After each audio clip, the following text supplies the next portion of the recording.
Hey guys, today we're doing a kitchen backsplash. It's a brand new kitchen in a new remodel. The walls are perfectly flat, so everything should be good. We're going to be using a glass tile all the way up. So this is a glass chiclet tile, and it should be a pretty easy install, so let's jump right into it. So the first thing you want to do is take your plug plates off. Take the plugs out of the boxes because the tile has to go behind the plate of the plug. It's a good idea to turn the power off before you do this so you don't get shocked or, God forbid, electrocuted. And then you just want to pull the plug out like that because the tile is going to sit behind that, and then this plate will sit on the tile when it's all done. This client wanted to break up the monotony of the white cabinets and the white granite, so typically we don't do a full glass mosaic tile too often in a kitchen. Normally it is maybe a border that runs horizontally within a ceramic or porcelain tile. So this is what she wanted, and this is what she gets. So this is the adhesive we're gonna be using. It's an acrylic pro adhesive. It's a mastic material. It's comes in this is a 1 gallon bucket. You can also get it in a 5 gallon bucket, but we don't have much wall space here, so this is all we're gonna need. You just open it up, spread it on, and lay the tile into it. And anytime I'm doing a tile like this that's a kind of a chiclet or a mosaic tile, I always like to use a float to push the tile into the wall so everything is flat when it's all done, because if you don't do that, what ends up happening is the tile will be wavy once you grout it and everything's finished. So we don't want that. A few other tools I'll need for this job is a wet saw, a 1/4 inch V-notch trowel, and a grinder with a diamond blade.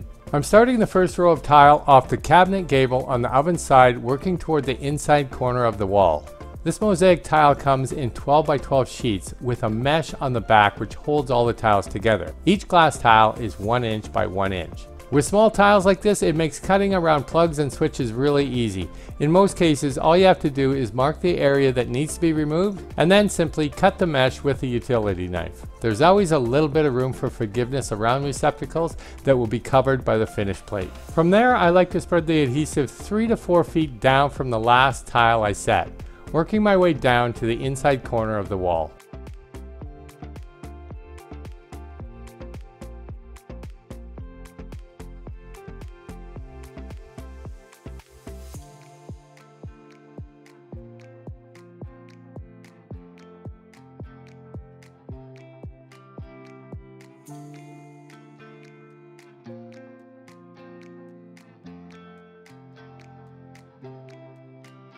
With the first row done, now I can just work my way up and across, filling in all the wall space.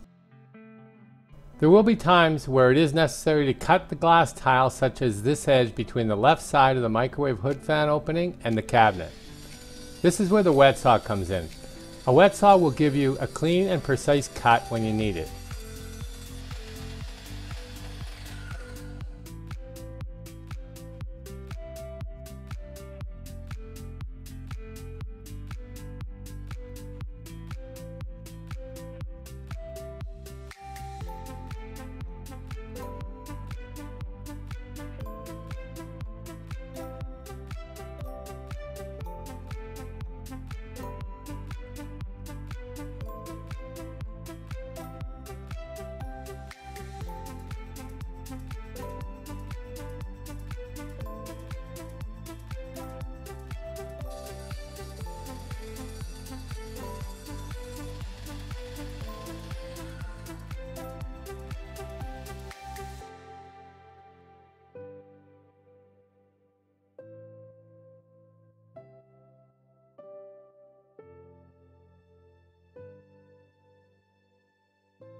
Okay, so we're coming to the hood fan area, and the owner's not around, so I don't know exactly what I'm going to do. I need to save some tile for the bathroom backsplash, and I've only got 1 box left, so I don't want to use it up in this area. But I do know there's a microwave hood fan going in here, so with a microwave hood fan you have a back plate that the microwave hangs on.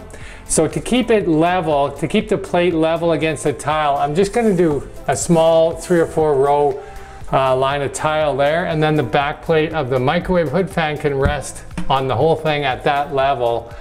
and it should work out fine. So we save a row of tile.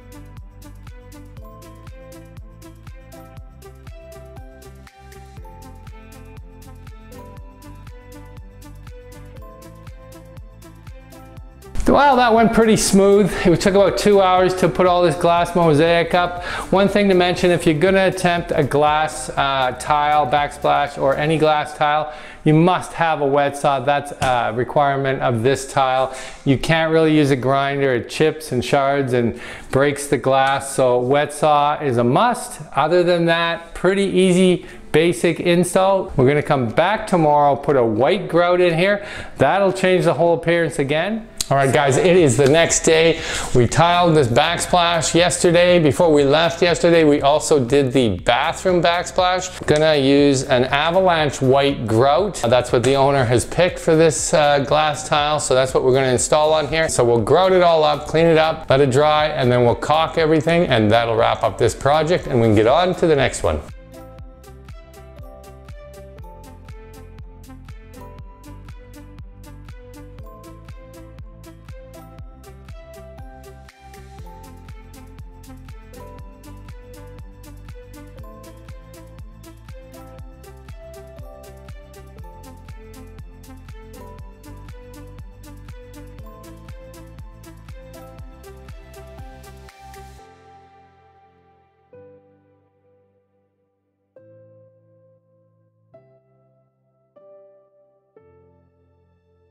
After using a sponge with water to get most of the excess grout off the tile, I like to get one last clean bucket of water and give it one final wipe down. Then, once that's dry, all that's left is a light residue that can easily be removed with a dry cloth.